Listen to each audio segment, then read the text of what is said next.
Hello guys, good morning to all of you. Good morning, sir.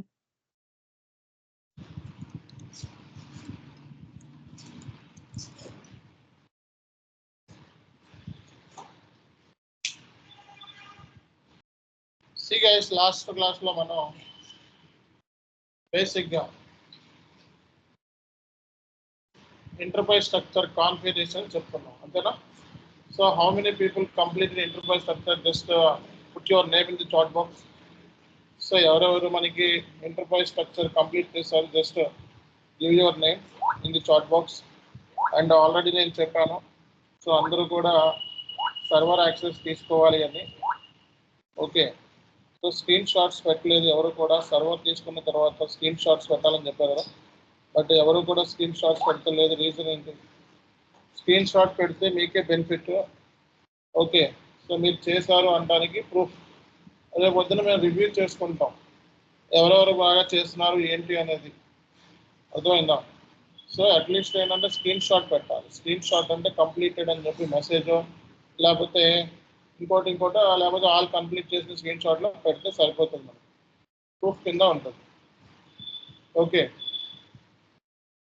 కాబట్టి ఏంటంటే enterprise structure సంబంధించి మీకు already document ఇచ్చానా లేదా? ఓకే, ఒకసారి డాక్యుమెంట్ ఓపెన్ చేద్దాం మనం.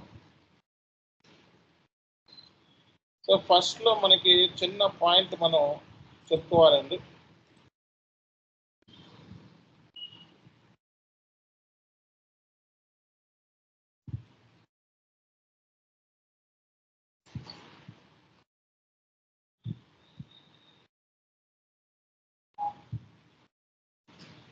సో అందరికీ ఇది కనబడుతుందా?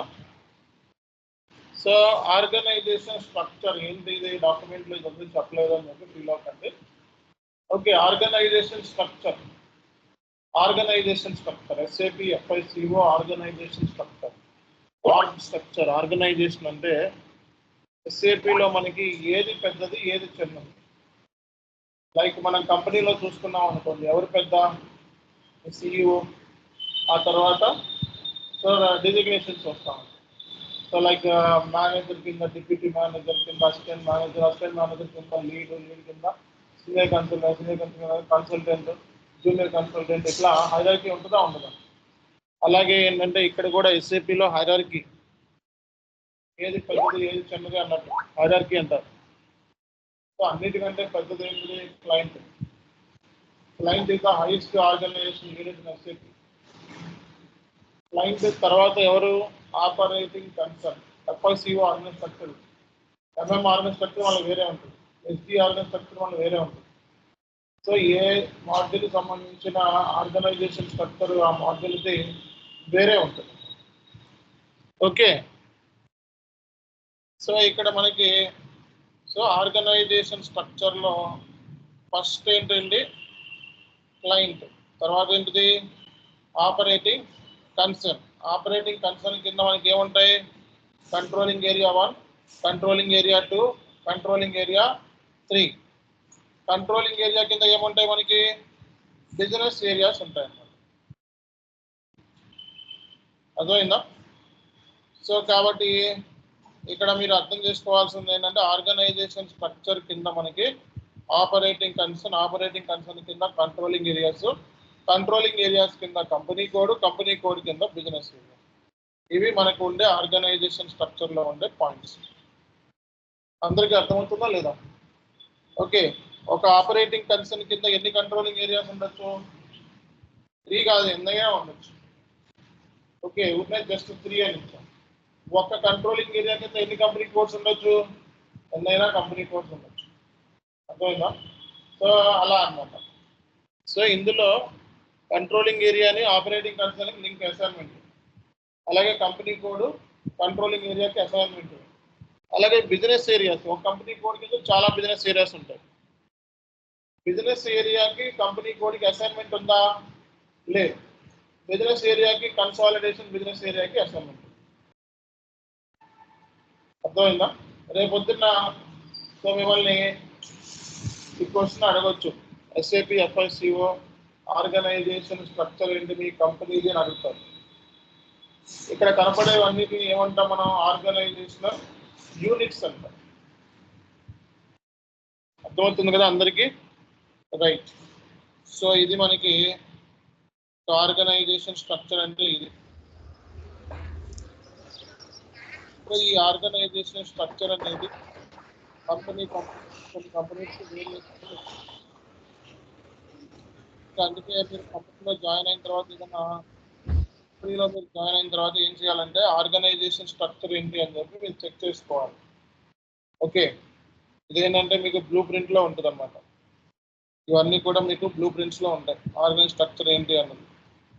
ఓకే,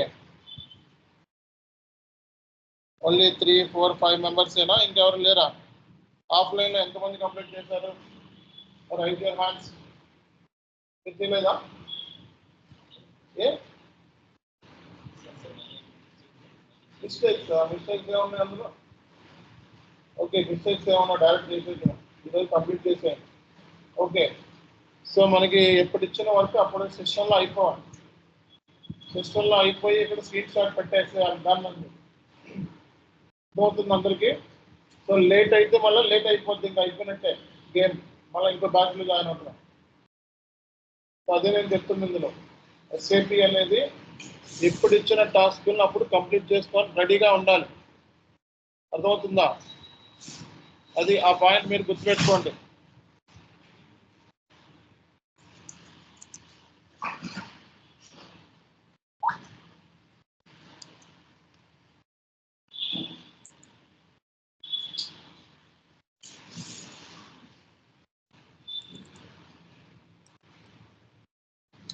సో ఈరోజు మనకి చెప్పేది ఏంటంటే, చెప్పండి రజిత్, భార్గవ్, చెప్పండి డౌట్ ఏంటి?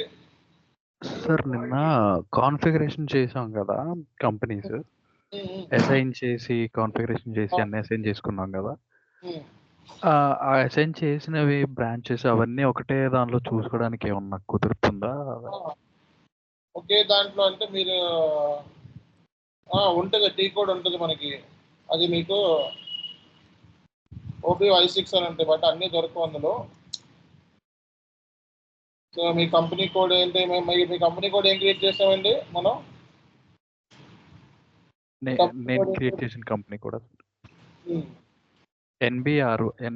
NRB1. మన కంపెనీ కోడ్ ఏంటి? FOR1. సో FOR1 అని చెప్పి వెళ్ళి చూడొచ్చు అనమాట. సో మీరు కంపెనీ ఫోర్డ్ క్రియేట్ చేసిన క్రెడిట్ కంట్రోల్ చేసిన FMLA వరకు చూపిస్తుంది. ఓకే, మిగతా ఇందులో చూపించదు, టేబుల్స్లో అట్లా చూడాలి, మెల్లమెల్లగా అర్థమవుతుంది. ఓకే, ప్రస్తుతానికి అయితే ఇలా వెళ్ళండి. టేబుల్స్ అవన్నీ నేను నెక్స్ట్ క్లాస్లో చెప్తాను. టేబుల్స్ అట్లా చూసుకోవచ్చు, అవన్నీ కొంచెం టైం పడుతుంది. సో బేసిక్గా మనకి ఎంటర్ప్రైజ్ స్ట్రక్చర్ గురించి డిస్కస్ చేసాం.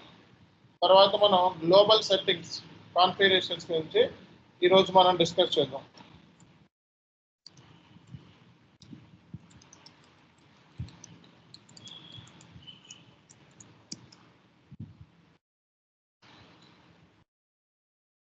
మనకి గ్లోబల్ సెట్టింగ్స్లో ఏమేమి కాన్ఫిగరేషన్స్ ఉన్నాయి? Define fiscal year variant,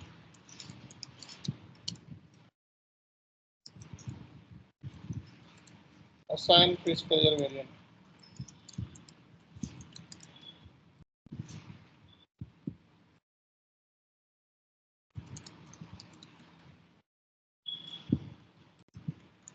define posting period variant,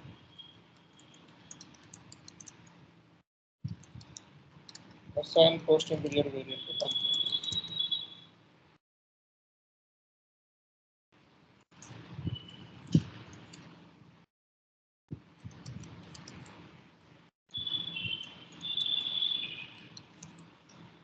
so అలాగే మనకి define fiscal year variant, assign fiscal year variant to company code, define posting period variant, తర్వాత opening and closing periods. Okay, తర్వాత define field status variant. Okay, define fiscal year variant, assign fiscal year variant to company code, define posting period variant, assign posting period variant to company code, opening and closing periods, field status variant, assign field status variant to company code. So T codes manaki OB29, so OB37, అలాగే OBBO, అలాగే OBBP, so OB52, OBC4, OBC4. ఈ configurations ఒకసారి చదవండి. Sir ఈ tea codes మనం create చేసుకోవడానికి ఉందా sir? మనం టీ కోడ్ క్రియేట్ చేయడం మనం చెయ్యం. ఓకే, అబాపర్తో కూర్చొని చేస్తాం. మనం రియల్ టైంలో అబాపర్తో కూర్చొని చేస్తాం. మనం టీ కోడ్స్ ప్రస్తుతానికి అయితే ఏం క్రియేట్ చేయం. అబాపర్ లేకుండా టీ కోడ్ క్రియేట్ చేయలేం. Okay, customised T codes standard SAP వాడు ఇచ్చిన టీ కోడ్స్ మనం కస్టమైజ్డ్ క్రియేట్ చేస్తాం, స్టాండర్డ్ కాదు.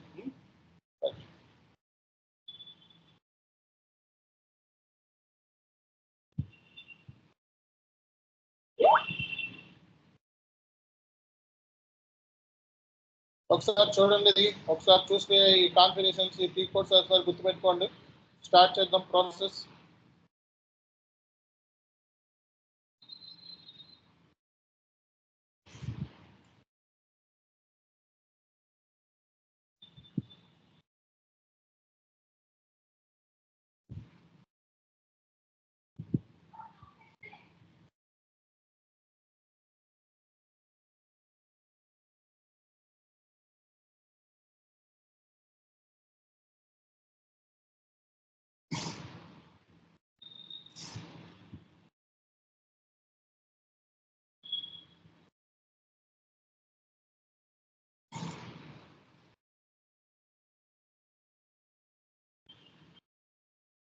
సో ఫస్ట్ కాన్ఫిగరేషన్ మనకి physical year variant.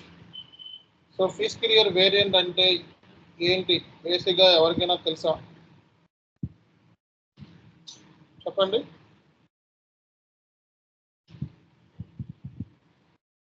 Financial year sir. Financial year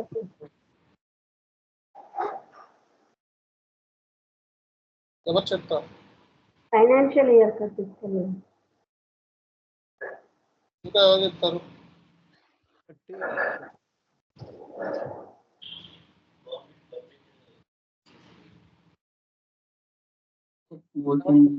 Use fiscal year to control the number of periods in a fiscal year, sir. To control the number of periods, sir, in a fiscal year. Number of period means here months, sir. 12 periods, sir. Periods and 4 special periods, sir. Normally, period means comes under months, 12 months. Okay.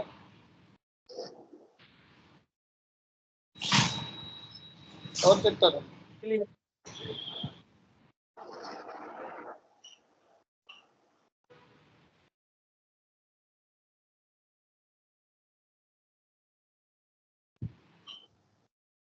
ఎవరు చెప్తారు?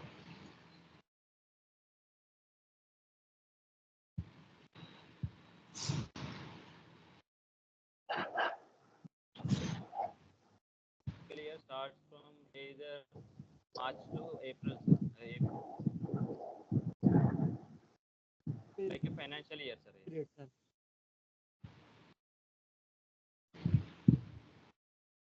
Okay, so physical year అంటే బేసిక్గా నా question. Physical year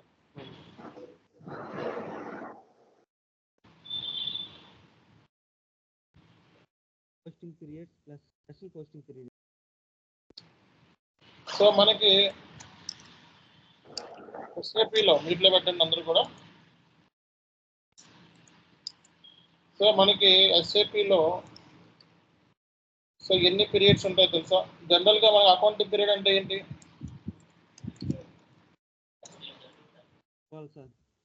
first April నుంచి 1st April to 31st March. 31st March. మనకి accounting period అంటే బేసిక్గా 1st April నుంచి 31st మార్చ్ అంటే మనకి అకౌంటింగ్ పీరియడ్ కింద వస్తుంది అన్నమాట. 1st April to 31st March అనేది. సో అంటే ఎన్ని months? 12 months. 12 months. 12 months, sir. So కానీ జనరల్ గా మనకి SAP లో ఏంటంటే 16 పోస్టింగ్ పీరియడ్స్ ఉన్నాయి. అంటే అడిషనల్ గా 4 పోస్టింగ్ పీరియడ్స్ ఇచ్చారు ఎక్స్ట్రా. పోయిందా? సో జనరల్ గా అయితే మనకి ఎన్ని పోస్టింగ్ పీరియడ్స్ అండి? 12. కానీ SAP లో ఎన్ని ఉన్నాయి? 16 పోస్టింగ్ పీరియడ్స్ ఉన్నాయి.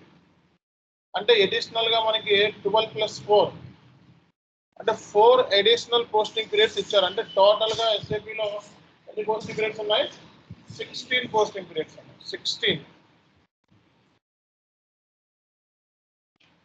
అర్థమవుతుందా?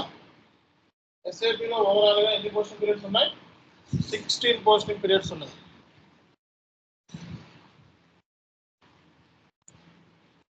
సో మనకి books of account Indian context లో ఎప్పుడు స్టార్ట్ అవుతుంది?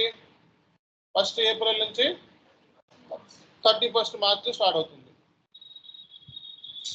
ఓకే. సో అంటే సింపుల్ గా మాట్లాడితే April, May, June, July, August, September, October, November, December, Jan, Feb, March. అంతేనా? Okay. April, May, June, July, August, September, October, November, December, జనవరి, ఫిబ్రవరి, March. ఇది మొత్తం ఎన్ని ఉన్నాయి? 12 ఉన్నాయి. ఓకే. అంటే ఏప్రిల్ అంటే మనకి 1, మే అంటే 2 కింద లెక్క, జూన్ అంటే 3, జూలై అంటే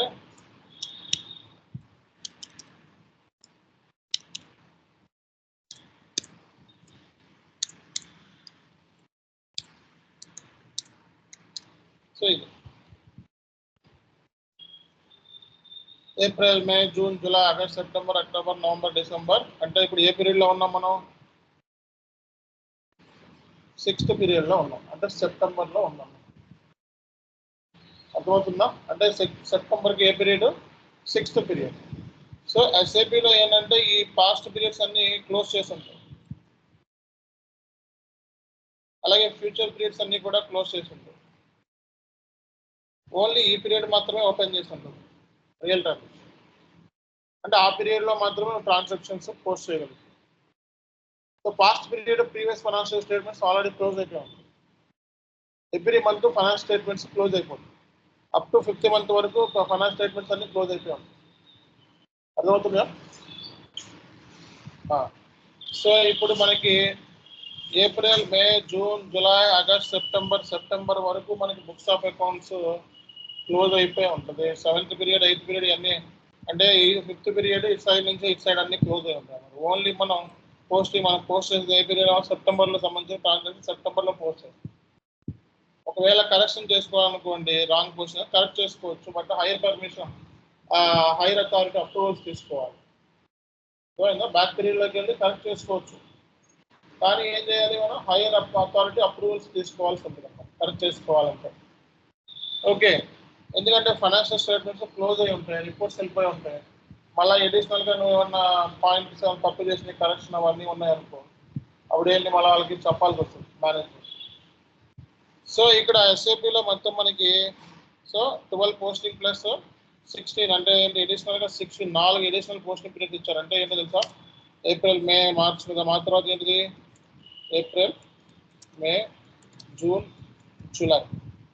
సో అంటే ఏంటంటే ఇక్కడ 13, ఇది 14, ఇది 15, ఇది 16.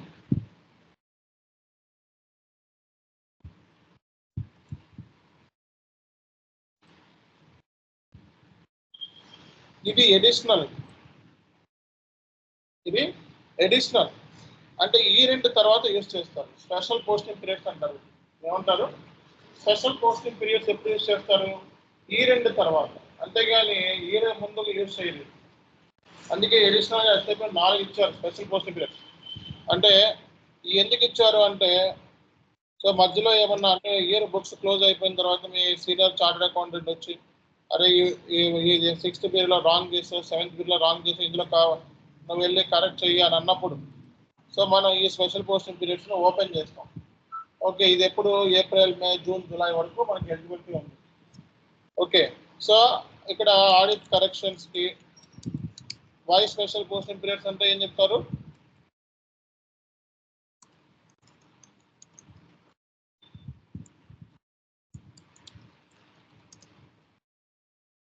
Audit corrections, accrual and deferral entry postings కి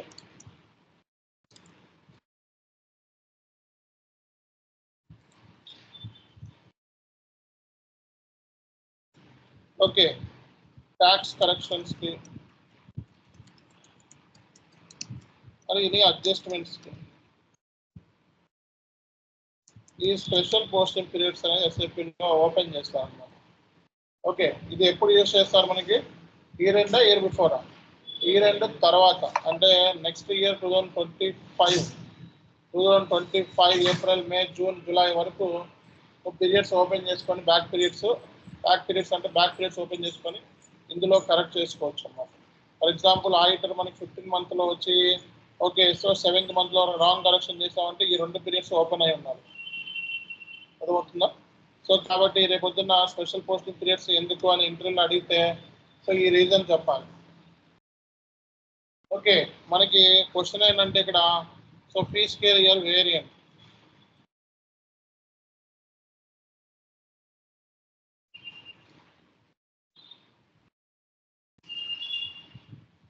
so fiscal year variant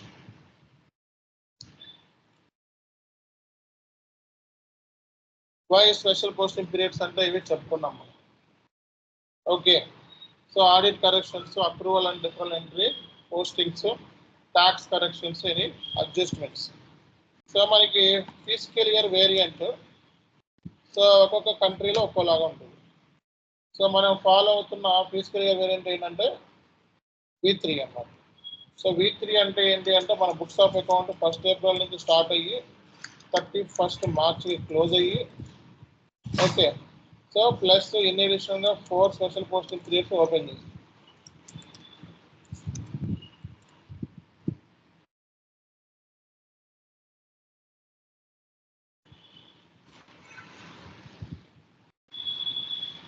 first April 31st March 4 special posting periods. So ఇక్కడ ఫిజికల్ ఇయర్ వేరియంట్ ఏంటి మనకి V3 వేరియంట్. అంటే V3 అంటే మీనింగ్ ఏంటి అంటే 1st April 31st March plus 4 special posting period. అంటే మన బుక్స్ ఆఫ్ అకౌంట్ మనం ఫాలో అయ్యేది 1st ఏప్రిల్ నుంచి 31st మార్చ్, మనకి స్పెషల్గా V3 వేరియంట్ ఉంది. అలాగే ఫర్ ఎగ్జాంపుల్ యూఎస్ఏ అనుకోండి, ఇది ఇండియన్ కంటెక్స్లో. మరి యూఎస్ఏ వాళ్ళకి ఎలా ఉంటుంది వేరియంట్ అంటే వాళ్ళకి K4 ఉంటుంది. వాళ్ళ బుక్స్ ఆఫ్ అకౌంట్ మనకి 1st జాన్ నుంచి స్టార్ట్ అవుతుంది.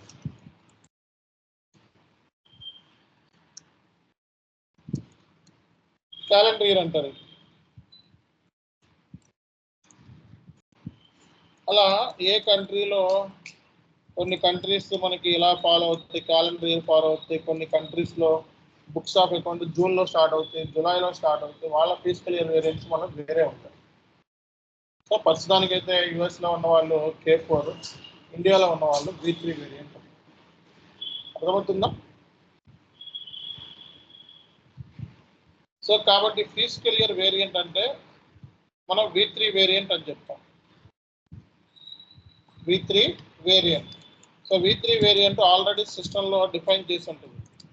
మనకి SAP సిస్టంలో V3 ఆల్రెడీ ఉంటుంది అనమాట. K4 ఆల్రెడీ ఉంటుంది. V6 అని V8 అని ఏ కంట్రీలో ఆ కంట్రీకి సంబంధించిన బ్యాలెన్స్ ఉంటుంది. So V3 variant already exist అవుతుంది.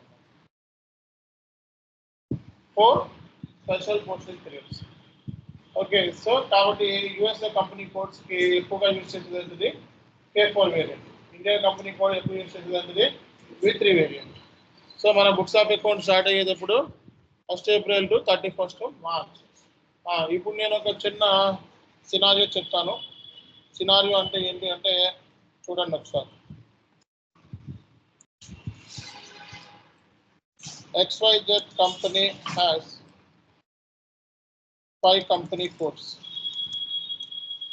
okay, which are located in 2 company codes ఇండియాలో ఉన్నాయి. ఓకే, ఒకటి యుఎస్లో ఉంది, ఒకటి యూకేలో ఉంది, ఒకటి దుబాయ్లో ఉంది, ఒక కంపెనీ కోడ్. ఓకే, సో మన దగ్గర కన్సల్టెంట్ ఒక V3 వేరియంట్ V3 వేరియంట్ సిస్టంలో ఉంది. ఒక V3 వేరియంట్ ఒకటి క్రియేట్ చేస్తాం. క్వశ్చన్ ఏంటంటే shall I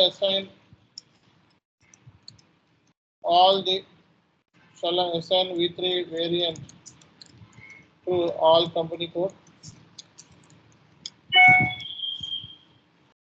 సో మనం V3 వేరియంట్ అన్ని కంపెనీ కోడ్ కి అసైన్ చేయొచ్చా?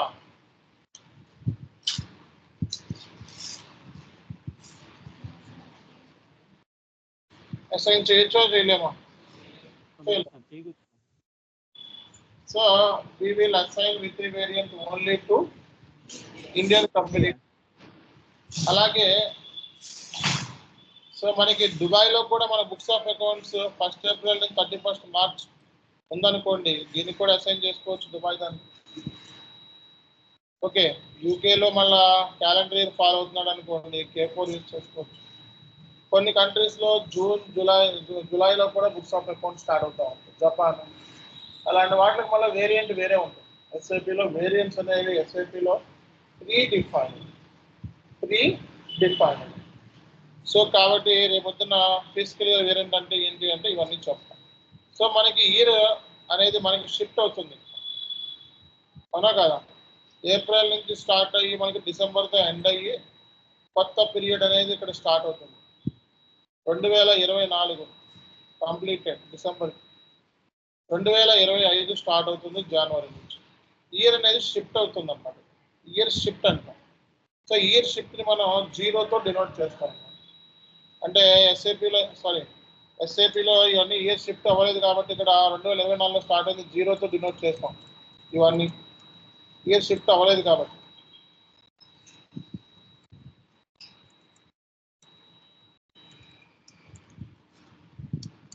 (2024) ఇక్కడితో అయిపోయింది, అవునా? సో 2025 జాన్ స్టార్ట్ అవుతుంది. -1 -1 సో -1తో రిప్రజెంట్ చేస్తాం. దీన్ని మనం ఇయర్ షిఫ్ట్ అంటాం. ఇయర్ షిఫ్ట్ దేంతో డిఫైన్ చేస్తాం? -1. 2025 స్టార్ట్ అవుతుంది మనకి నెక్స్ట్ ఇయర్ జాన్ నుంచి, అప్పుడు దాని 2024. కాబట్టి ఎప్పుడైతే మనకి ఇయర్ అనేది కొత్త ఇయర్ స్టార్ట్ అవుతుందో మనకి ఇయర్ షిఫ్ట్ ఉన్నట్టు. అదే మనకి క్యాలెండర్ ఇయర్లో అయితే జాన్ నుంచి డిసెంబర్ ఇయర్ షిఫ్ట్ ఉందా? ఇయర్ షిఫ్ట్ అనేది లేదన్నమాట. ఓకేనా? సో కాబట్టి ఇక్కడ మీరు ఈ పాయింటర్స్ అన్ని కూడా మీరు గుర్తుపెట్టుకోవాల్సిన అవసరం ఉంది. ఓకే, ఈ డాక్యుమెంట్ కూడా ఇస్తాను, మొన్న ఇచ్చినట్టే నోట్స్ కూడా ఇస్తాను చాట్లో.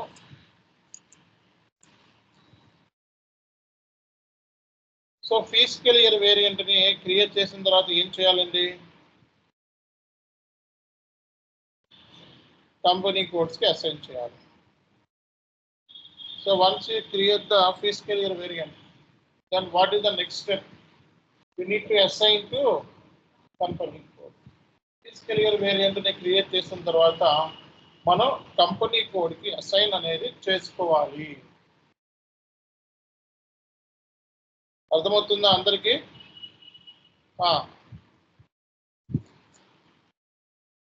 Posting period variant.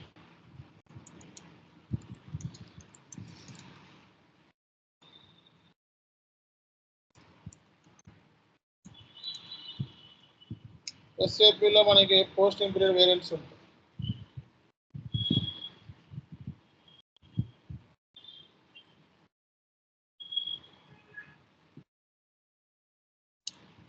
So period opening and closing. Period ని ఓపెన్ చేయడము, క్లోజ్ చేయడం ఎప్పుడు చేస్తాం మనం? ఇప్పుడు ఏ పీరియడ్లో ఉన్నాం? 6th. 7th పీరియడ్ ఎప్పుడు చేస్తాం? 6th పీరియడ్ ఎప్పుడు క్లోజ్ చేస్తాం? మంత్ ఏంటండి? మంత్ ఎండ్ టైంలో ఏం చేస్తాం, పీరియడ్ని ఓపెన్ చేసి పీరియడ్ని మనం క్లోజ్ చేస్తాం. పీరియడ్ని ఓపెన్ చేయాలన్నా పీరియడ్ని క్లోజ్ చేయాలన్నా మనకి ఏం కావాలి, పోస్టింగ్ పీరియడ్ వేరియంట్ కావాలి. పోస్టింగ్ పీరియడ్ వేరియంట్ లేకపోతే we cannot open the periods and close the periods. In order to open the periods, in order to open or close,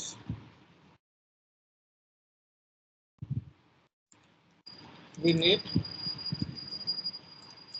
posting period variant. So posting period variant లేనిదే మనం పీరియడ్ని open చేయలేము, అలాగే close కూడా చేయలేము. అర్థమైందా? So posting period variant అంటే ఏంటి, పీరియడ్ని open చేయటము అలాగే పీరియడ్ని మనం క్లోజ్ చేయటం. So you want to open periods or close the periods, వాటి ఏం కావాలి మనకి, పోస్టింగ్ పీరియడ్ వేరియంట్ కావాలి. పోస్టింగ్ పీరియడ్ వేరియంట్ లేనిదే మనం ఏం చేయలేం, పీరియడ్స్ని ఓపెన్ చేయలేం, పీరియడ్ని క్లోజ్ చేయలేం. తర్వాత పోస్టింగ్ పీరియడ్ వేరియంట్ని దేనికి అసైన్ చేయాలంట, కంపెనీ కోడ్తో లింక్. సో మనకి ఎస్ఐపిలో పీరియడ్స్ని ఓపెన్ చేయటము పీరియడ్స్ని క్లోజ్ చేయడం అనేది one of the month ending activity. Month end టైంలో జనరల్గా మనకి రిక్వైర్మెంట్ వస్తూ ఉంటుంది పీరియడ్స్ ఓపెన్ చేయండి అని. ఓకే, సో అలాగే పీరియడ్స్ని మనం ఓపెన్ చేసిన తర్వాత మనం క్లోజ్ కూడా చేయాలి. సో ఎప్పుడు క్లోజ్ చేస్తాం, మంత్ ఎండ్ టైంలోనే. సో మన పోస్టింగ్ పీరియడ్ వేరియంట్ దేనికి అసైన్ చేయాలి, కంపెనీ కోడ్కి అసైన్ చేయాలి. తర్వాత మనకి opening and closing periods.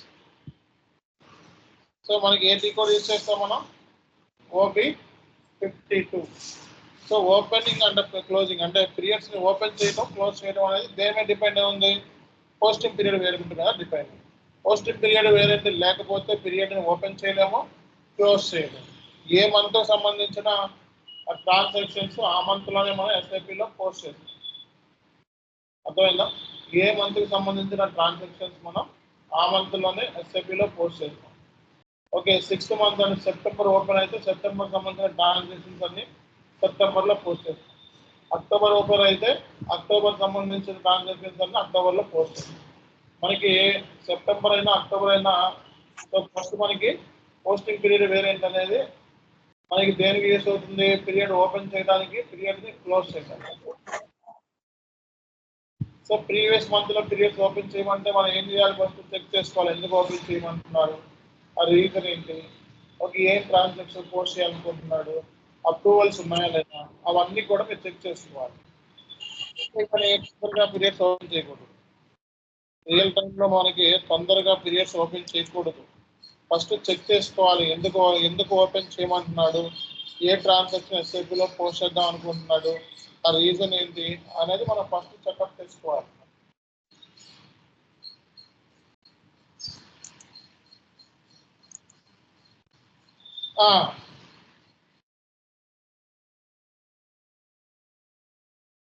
So next మనకి ఏంటిది, field status variant. Okay, so మనకి నెక్స్ట్ ఏంటిదండి, field status variant. Field status అంటే ఏంటి, what is field status?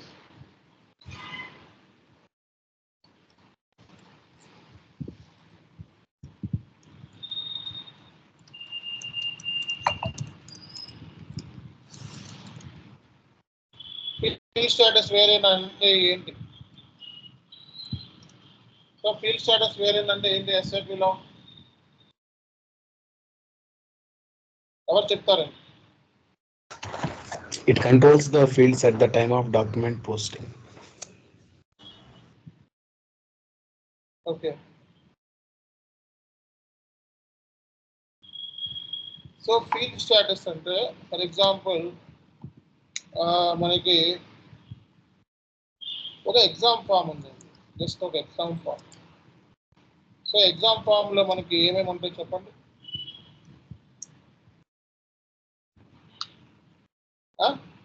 name, hall ticket number. Exam ఫామ్లో ఏముంటాయి? Name. Name. Date. So first name. Okay. Last name. So First middle name. name. Date of exam. Okay. దీని ముందు father or mother name. Date of exam. తర్వాత ఏముంటుంది? Hall ticket number. P. Okay. Submit.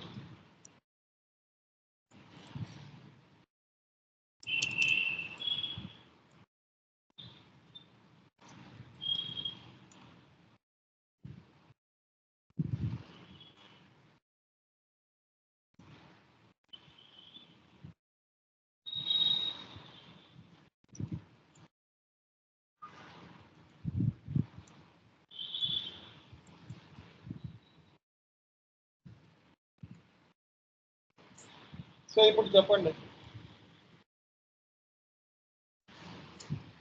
దీని meaning ఏంటి? చెప్పాలి, ఎవరు చెప్తారు దీని మీనింగ్ ఏంటి? First name mandatory, last name mandatory, middle name mandatory కాదు, ఫాదర్ నేమ్ మ్యాండేటరీ కాదు, date of exam mandatory, fee mandatory. Mandatory అన్న ఫీల్డ్స్ మనం ఇవ్వకపోతే ఏమవుతుంది? సబ్మిట్ అవ్వదు ఫస్ట్. అంటే ఏదైనా ఎస్ఏపీలో కూడా డాక్యుమెంట్ పోస్ట్ చేసేటప్పుడు, అంటే you want to post document, some fields you need to give mandatory. అంటే ఎస్ఏపీలో ఏదైనా పోస్ట్ చేసేటప్పుడు మనం కంపల్సరీగా ఓకే ఏమి ఇవ్వాలి? మ్యాండేటరీ ఫీల్డ్స్ ఇవ్వాల్సి వస్తుంది. Mandatory fields. So for example పలానా జిఎల్ ఉంది, రెంట్ అనే జిఎల్ ఉంది 4 సిరీస్. ఈ జిఎల్కి అమౌంట్, కాస్ట్ సెంటర్ మ్యాండేటరీ అన్నాడు, ప్రాఫిట్ సెంటర్ మ్యాండేటరీ అన్నాడు, బిజినెస్ ఏరియా మ్యాండేటరీ అన్నాడు. ఈ మూడు ఇవ్వకుండా ట్రాన్సాక్షన్ పోస్ట్ చేయగలవా? రెంట్ పెయిడ్ అని పెట్టాం మనం. దీంట్లో cost centre mandatory, business area mandatory, profit centre mandatory. So అంటే మ్యాండేటరీ ఫీల్డ్ ఇవ్వకుండా ఎస్ఏపీలో డాక్యుమెంట్ పోస్ట్ చేయగలమా? చేయలేము. అలాగే కొన్ని ఫీల్డ్స్, మనం చాలా ఫీల్డ్స్ ఉంటాయి, కొన్ని ఫీల్డ్స్ ఆప్షన్లో పెట్టేస్తాం ఫైన్ లాగా. ఆప్షన్లో పెట్టేసినప్పుడు ఏమవుతుంది? ఆప్షన్లో పెట్టేస్తే ఏమవుతుంది? ఫిల్ చేయకపోయినా ఏం కాదు, అంటే ఆ ఇన్పుట్స్ ఇవ్వకపోయినా సరే, ఇచ్చినా ఇవ్వకపోయినా ఏమీ కాదు, ఆప్షనల్ అని. అంటే కొన్ని ఫీల్డ్స్ని ఆప్షనల్లోను, కొన్ని ఫీల్డ్స్ని మ్యాండేటరీలోను, కొన్ని ఫీల్డ్స్ని సపరస్లోను పెట్టచ్చు అన్నమాట. అది ఎక్కడి నుంచి మనం పెడతాం? మనం ఎక్కడ పెడతాం? మనం ఫీల్డ్ స్టేటస్. ఫీల్డ్ స్టేటస్ అంటే ఏంటి? పర్టికులర్గా ఫీల్డ్స్ని మనం కంట్రోల్ చేస్తాం. ఎక్కడి నుంచి? ఫీల్డ్ స్టేటస్ నుంచి. సో మనకి ఎస్ఏపీలో ఏదైనా ఒక డాక్యుమెంట్ పోస్ట్ చేయాలంటే ఫీల్డ్ స్టేటస్ చెక్ చేసుకున్నాం. ఫీల్డ్ స్టేటస్లో కొన్ని ఫీల్డ్స్ మ్యాండేటరీ ఉంటాయి, కొన్ని ఫీల్డ్స్ సపరస్లో పెడతాం, కొన్ని ఫీల్డ్స్ని ఆప్షన్లో పెడతాం. అది దేనికి? Particular GL account. అంటే ఫీల్డ్ స్టేటస్ దేంతో లింక్ అయి ఉంటుంది? జిఎల్తో లింక్ అయి ఉంటుంది. అర్థమైందా? ఫీల్డ్ స్టేటస్ అనేది దేంతో లింక్ అయి ఉంటుంది? జిఎల్తో లింక్ అయి ఉంటుంది. సో కాబట్టి ఎస్ఏపీలో ఫీల్డ్ స్టేటస్ అంటే ఫీల్డ్స్ని మనం కంట్రోల్ చేయటం, అంటే డాక్యుమెంట్ పోస్టింగ్లో ఫీల్డ్స్ని కంట్రోల్ చేయటం. ఫీల్డ్స్ మనం సపరేట్లోనే పెట్టవచ్చు, ఫీల్డ్స్ మనం ఆప్షన్లోనే పెట్టవచ్చు, ఫీల్డ్స్ని మనం మ్యాండేటరీలోనే పెట్టవచ్చు. ఆ సెటప్ దాన్ని ఏమంటాం మనం? Field status variant. Field status variant. So కాబట్టి field status variant is nothing but, so we can control the SAP document posting. So we can put some fields, mandatory, suppress and optional.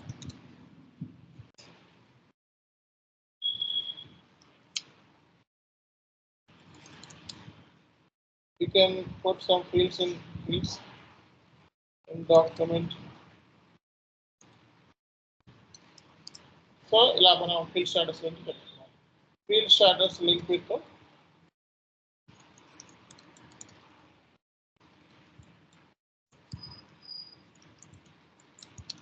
GL accounts based upon the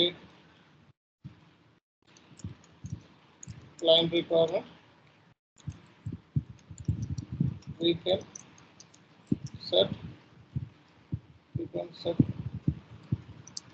it's mandatory,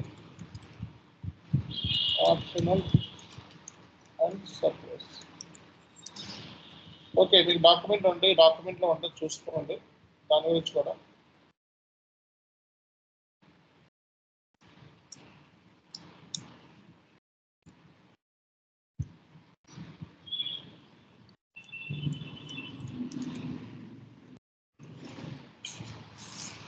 ఈ notes ఇక్కడ చార్ట్లో పెడుతున్నాను.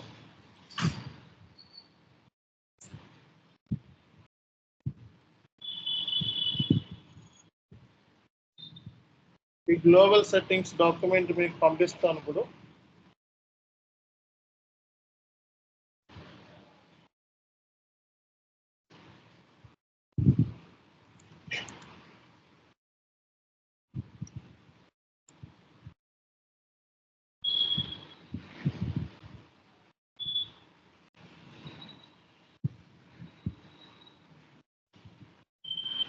Okay, ఈ document కూడా పంపించాను.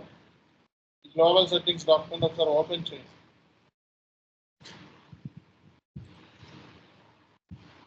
So ఇందులో మీకు అన్ని పాయింట్స్ ఉంటాయి మొత్తం.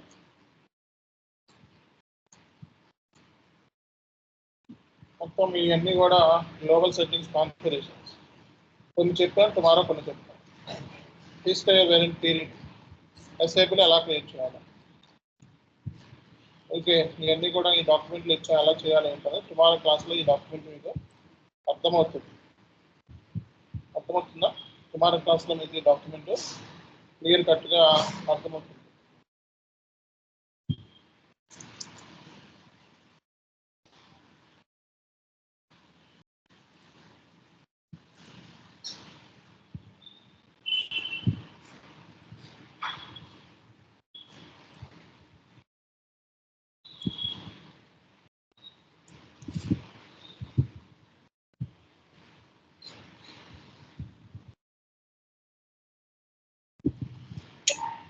ఓకే, సో ఇది ఈరోజు సెషన్. సో ఈ డాక్యుమెంట్ చూసి అందులో థియరీ చదువుకోండి. ఓకే, సో మీకు ఇంటర్ఫైల్ స్ట్రక్చర్ ఎవరైతే కంప్లీట్ చేయలేదో ఈరోజు ఇమీడియట్గా కంప్లీట్ చేసి, సో ఈ థియరిటికల్గా మనం ఇంటర్ఫైల్ స్ట్రక్చర్లో ఉన్న డెఫినేషన్స్ ఏమైతే ఉన్నాయో ఆర్గనైజేషన్ యూనిట్స్ అవన్నీ వచ్చేయాలి. అలాగే ఈరోజు మనం థియరిటికల్గా ఏమైతే చెప్పామో అవి వచ్చేయాలి. అదేనా సిస్టమ్ పాయింట్ ఆఫ్ వ్యూలో కాన్ఫిగరేషన్ టుమారో కంప్లీట్ చేయాలి. ఓకే, సో తర్వాత మళ్ళీ మనం నెక్స్ట్ కాన్ఫిగరేషన్స్ ఏమున్నాయో ఎల్లుండి కల్లా మనకి ఈ గ్లోబల్ సెట్టింగ్స్ అయిపోతాయి. రేపు ఎల్లుండి కల్లా గ్లోబల్ సెట్టింగ్స్ అయిపోతాయి. ఎల్లుండి అంటే ఏ వారం వచ్చింది? సాటర్డేనా, ఫ్రైడేనా? ఫ్రైడే కల్లా గ్లోబల్ సెట్టింగ్స్ అయిపోతాయి. సో మనకి సాటర్డే రోజున జిఎల్ సెట్టింగ్ స్టార్ట్ చేస్తాం. ఓకే, ఈ డాక్యుమెంట్ ఉంది కదా, ఈ డాక్యుమెంట్లో ఉన్న ప్రతి పాయింట్ టు పాయింట్ పిన్ చదువుకుంటారండి. ఓకే, ఏమైనా అర్థం కాకపోతే అడగండి. ఓకే, ఇందులో మనకి రేపటి క్లాస్లో మీకు మొత్తం కాన్ఫిగరేషన్స్ అన్నీ కూడా కవర్ అవుతాయి అన్నమాట. ఓకే, సో ఇది ఈరోజు session. Thank you very much. Will continue next class.